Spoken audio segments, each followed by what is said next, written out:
Holiday World Splashin Safari is a theme park in Santa Claus, Indiana, and they have an incredible collection of attractions. As of 2025, I've been to this park 4 times, and I'm always amazed by not only their collection of roller coasters, but their collection of water slides, too.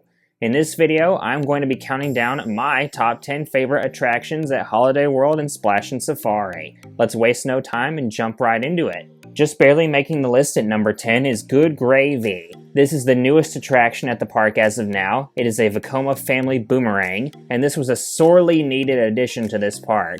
They did not have a true family coaster before this opened. It goes forwards and backwards, has a pretty steep spike midway through the ride, and is themed to Thanksgiving dinner. I think the park did really good with this ride. Number 9 is Liberty Launch. This is a shot tower by S&S Worldwide. This particular one is a double shot, and you get 2 crazy pops of airtime at the very peak of this ride. The ride loads with air, you sit and wait for a few seconds, then you just get thrusted up and back down faster than gravity. These S&S towers are some of my favorite flat rides, and this one is no exception. Anytime a park has one of these, I almost always try to ride it. Number 8 is Gobbler Getaway. This is an interactive dark ride by Sally Corporation. This one is themed to getting the turkeys for Thanksgiving dinner. You use your turkey collar to round up the turkeys, and at the end your final score determines what level of a turkey collar you are. The highest level is the Master Turkey Collar. These rides are always great, and this one is super quirky. Number 7 is Cheetah Chase, the first water park attraction to make this list. This is a Pro Slide dueling rocket blast water coaster. This was the first dueling water coaster in America, and the first water coaster period to launch from level ground. This is part of the new generation of water coasters, and these things are absolute soakers. When you crest every hill, the water proceeds to dump all over you from behind. It is rather short, but a short water coaster is still a phenomenal attraction. Number 6 is Thunderbird. This is a wing coaster from B&M, and this was the park's first big steel coaster. They were known for having big wooden coasters, and they finally got a big steel coaster when Thunderbird debuted. It features 4 inversions and starts with a launch out of a barn. This was the first B&M wing coaster to feature a launch. Not to mention, it has great near-miss elements and is really smooth.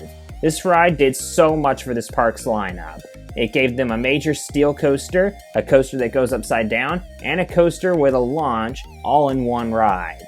Number 5 is the Raven. This is the first of Holiday World's 3 wooden roller coasters. It opened in 1995, and this was the coaster that kick-started Holiday World becoming a destination for coaster enthusiasts. It was built by Custom Coasters International, and this ride is relentless. You drop down through a tunnel and go around a turn over the lake. It then winds its way back through the woods, never losing speed.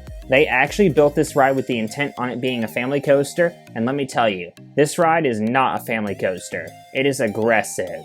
Number 4 is Wildebeest. This is another Pro Slide water coaster. This one is a hydromagnetic rocket water coaster, and this has some of the best airtime on any water attraction ever. It features 2 really strong pops and several smaller pops. The drops down through the sheds are particularly good.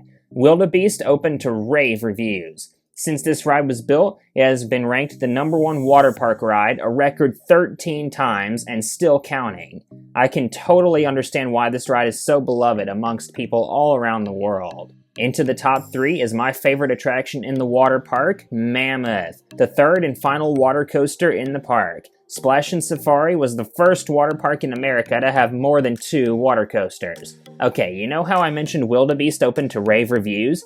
Well, those rave reviews inspired Holiday World to build another water coaster right next to it. This one would be the world's longest water coaster. It is a hydromagnetic mammoth water coaster, appropriately named Mammoth.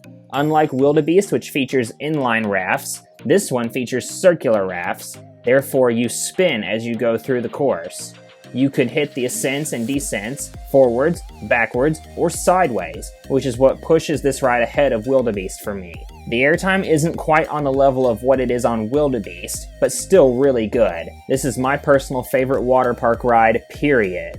Number 2 is the Legend. This is the second wooden coaster at Holiday World. It is another CCI, and this ride has some wild laterals. Particularly in the helix, if you are in the right side of the train, you will be shoved up against the person to the left of you. Yes, this ride's laterals are crazy, but if you sit in the back, it actually has a couple good airtime moments too. Now, this ride is definitely not for everyone. I know there are some people out there who want this ride RMC'd.